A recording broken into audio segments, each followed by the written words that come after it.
காரியத்தை சொல்லி எங்களை மிரட்டி எங்க ஊழியர்களை பிடித்து கொண்டு போய் அவமானப்படுத்தி திருநீர பூசி கேவலப்படுத்துகிற ஒரு காரியத்தை தேவன் பார்த்து கொண்டு சும்மா இருக்க மாட்டார். நாங்கள் சகித்துக் கொள்ளுவோம். எங்கள் தேவன் நீதி உள்ள ஒரு தேவன். அதனாலதான் நாங்க கேட்கிறோம், ஆண்டவரே நீதி உள்ள ஒரு அரசாங்கம் எங்களுக்கு வேண்டும். எல்லாரையும் நேசிக்கிற சமமாய் நடத்துகிற ஒரு அரசாங்கம் எங்களுக்கு வேண்டும். நாங்க ஜெபிக்க எங்களுக்கு உரிமை இருக்கிறது. நாங்க காரை மறிக்கல, ரோட்டை மறிக்கல, ட்ரெயினை மறிக்கல. எங்களுக்கு கலாட்டா பண்ண தெரியாது, அடிக்க தெரியாது. எங்கள் உரிமைக்காக கூட பேர் தெருவில் நின்று போராட தெரியாது. எங்களுக்கு தெரிந்த ஒரே ஒரு ஆயுதம் எங்களுடைய முழங்கால் ஜெபம். எங்களுக்கு ஜெபத்தை கேட்கிற ஒரு தேவன் இருக்கிறார். எங்களுக்கு நீதி செய்கிற ஒரு தேவன் இருக்கிறார். உனக்கு தெரியுமா, இந்த தேர்தலுக்கு பிறகு நீ அறிந்து கொள்ளுவாய் இந்த கிறிஸ்தவர்களின் தேவன் எப்படிப்பட்டவர் என்று.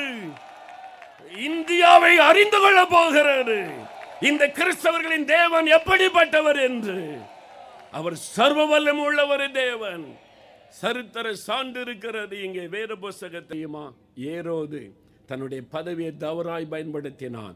அங்க இருக்கிற கிறிஸ்தவர்களுக்கு பாதுகாப்பு கொடுக்காதபடி ஒரு குறிப்பிட்ட மக்களை, மத தலைவர்களை பிரியப்படுத்துவதற்கு கிறிஸ்தவர்கள் அடிக்கப்பட கொலை செய்யப்படவன் அதிகாரியாயிருந்து பாதுகாப்பு கொடுக்காதபடி ஒரு பக்கமாய் செயல்பட்டதினால கர்த்தர் அவனை அடித்தார். அவன் புழுத்தை செத்தான்.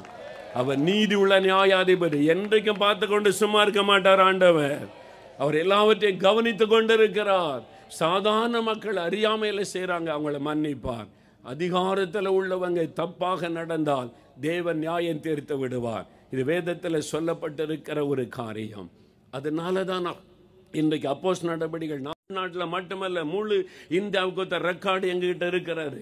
சும்மா வந்த மேடையில் நான் பேசவில்லை. தமிழ்நாட்டில் எத்தனை இடத்துல அடிக்கப்பட்டாங்க. 15 வருஷமா ஆராதனை நடத்துகிற இடத்துல கன்னியாகுமரி மாவட்டத்தில் நடத்த முடியவில்லை. அரசாங்கம் என்ன செய்கிறது? எங்களுக்கு 15 வருஷம் ஆராதனை நடத்துகிற அந்த ஜெப ஆலயத்துக்குள்ள ஆராதனை நடத்த இடம் கொடுக்காதபடி போலீஸ் அவளுக்கு துணை நிற்கிறது. அப்படியானால் நாங்கள் எங்க போவது? எங்களுக்கு ஒரே ஒரு தேவன் உண்டு, நீதி செய்கிற தேவன். நாங்க அவரிடத்துல ஜெபம் பண்ணினால் அவர் எங்களுக்கு நீதி செய்வார்.